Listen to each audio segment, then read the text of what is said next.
Hello dear friend, welcome to my YouTube channel civil support. इस video में हम civil engineering के various exam में पूछे गए इंटरव्यू क्वेश्चन या वेरियस एग्जाम में इन फ्यूचर पूछे जाएंगे वैसे क्वेश्चन डिस्कस करूंगा, तो स्टार्टिंग से एंड तक देखें। Question 21, what are the different types of aggregate based on shape. Shape के बेस पे कौन से डिफरेंट टाइप्स के एग्रीगेट होते हैं। Different types based on shape are rounded, irregular, angular, elongated and flaky aggregate। यानी कि irregular इस टाइप का होता है, ये angular टाइप का है, elongated इस टाइप का होता है एंड flaky aggregate इस टाइप का होता है, जो चपटा होता है। angular लंबा होता है एंड rounded राउंड होता है। Question 22, which are the aggregate are superior from bonding point of view, angular or rounded, and mention its reason। The angular aggregates are superior to rounded aggregate in bonding from the following 2 points। One है angular aggregate exhibits a better interlocking effect in concrete, which properly make it superior in concrete used for road and pavement। जो angular aggregate होता है वो better होता है interlocking के लिए, इसलिए इसको रोड्स एंड पेमेंट के लिए यूज किया जाता है।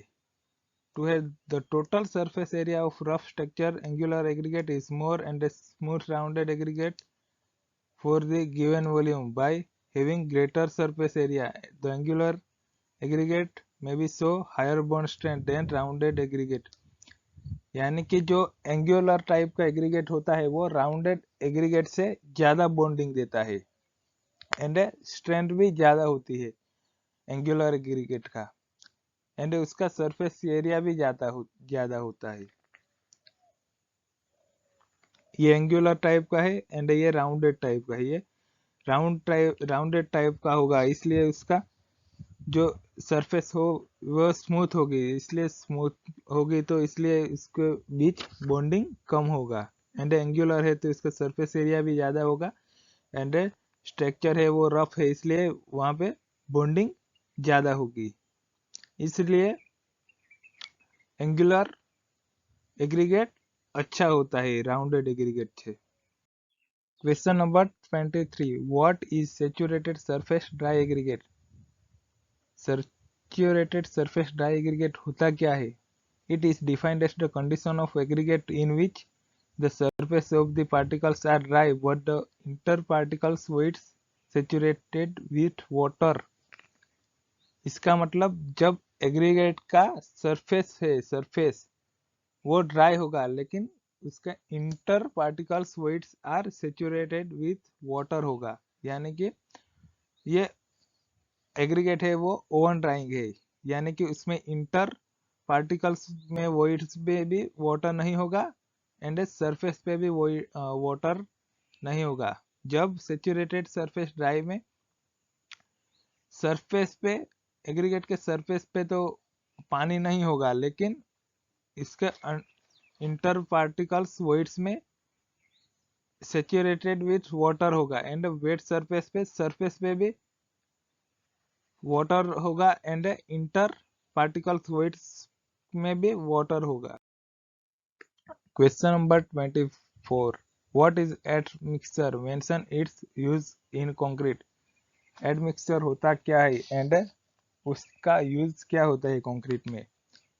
Admixture is defined as material other than cement, water and aggregate that is used an ingredient of concrete and added immediately before or during mixing। Admixture एक टाइप का material होता है, वो सीमेंट वाटर एंड एग्रीगेट में mix किया जाता है during mixing या उससे पहले ही ऐड किया जाता है।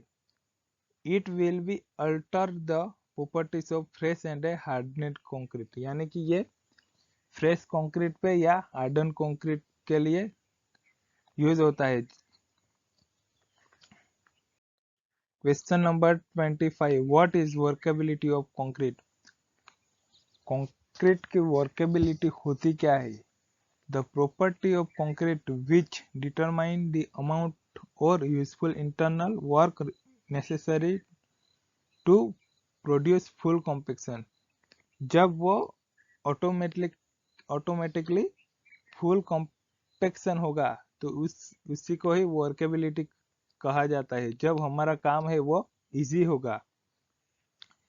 ये जो कंक्रीट बना हुआ है इससे हम इजी से काम कर सके, उसी को ही वर्केबिलिटी कहा जाता है। सेकंड है, it is defined as with which concrete band is compacted 100% having regard to mode of compaction and place or deposition।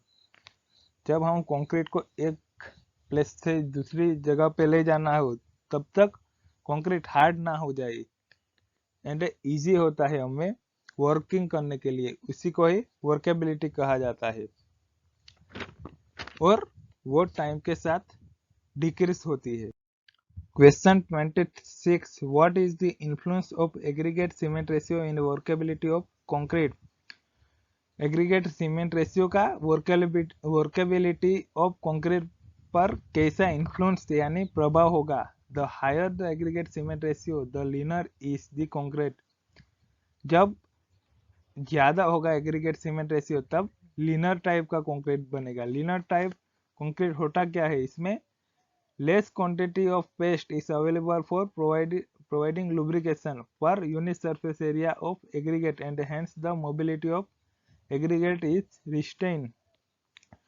जब हायर एग्रीगेट सीमेंट रेशियो होगा तब हमारा लीनर कंक्रीट बनेगा, यानी एग्रीगेट ज्यादा होगा लेकिन सीमेंट कम होगा। इसी वजह से हमारा जो एग्रीगेट है उससे पूरे एरिया में जो सीमेंट पेस्ट है वो नहीं फैल पाएगा। उसी वजह से हमारा जो वर्केबिलिटी है वो कम होगी। लेकिन on the other hand, in case of rich concrete with lower aggregate cement ratio, more paste is available to make the mix cohesive and fatty to give better workability. यानी कि जब हम रिच कंक्रीट होगा यानी कि lower aggregate cement ratio होगा, aggregate कम होगा लेकिन सीमेंट ज्यादा होगा, इसलिए पेस्ट ज्यादा बनेगा और इसी वजह से जो हमारी वर्केबिलिटी है वो अच्छी रहेगी और वो लीनर मिक्स है अच्छा होगा उसमें वर्केबिलिटी। और जो रिचर ये है लीनर कंक्रीट एंड ये है रिचर कंक्रीट, रिच कंक्रीट, यानी कि इसमें वर्केबिलिटी कम है एंड इसमें वर्केबिलिटी ज्यादा होती है। Question 27. What is the influence of shape of aggregate in workability of concrete? Workability of concrete पे शेप ऑफ एग्रीगेट का कैसा इन्फ्लुएंस होगा यानी कि प्रभाव कैसा होगा? The shape of aggregate influence workability is good measure। Angular, elongated and flaky aggregate make it concrete very harsh when compared to rounded aggregate और cubical shape। यानी कि ये एंगुलर एग्रीगेट होता है वो उसकी वर्केबिलिटी कम होगी ये राउंडेड एग्रीगेट से। Question 28. For which type of concrete slump test is not suitable? कौन से टाइप के कंक्रीट के लिए slump टेस्ट नॉट सुटेबल होता है? It is not suitable method for very wet and a very dry concrete। यानी कि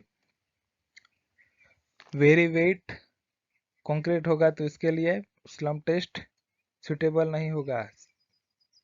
Slump test is most commonly used method for measuring consistency of concrete which can be employed either laboratory or site।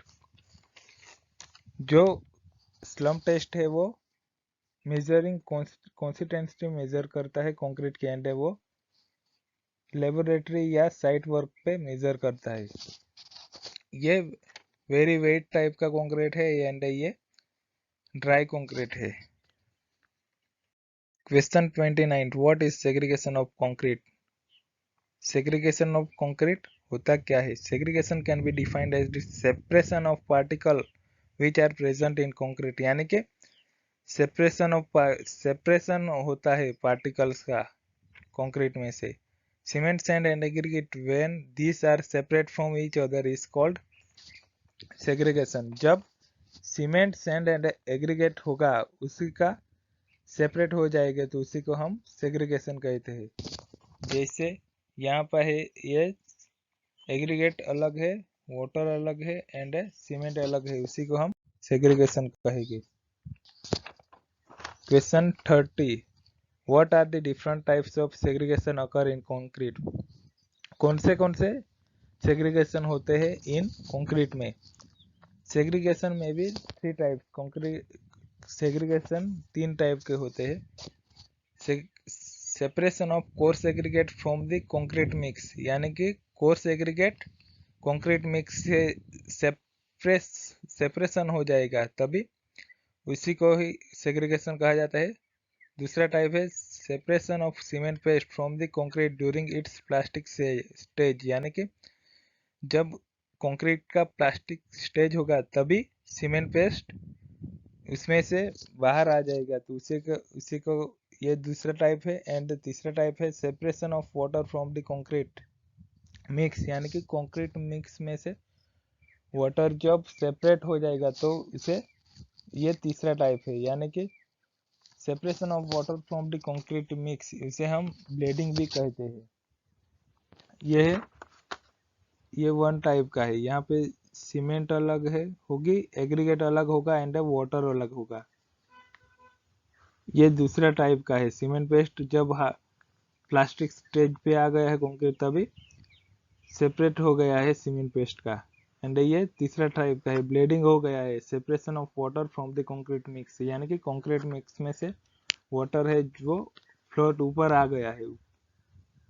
Thank you dear friends, video को starting से end तक देखने के लिए।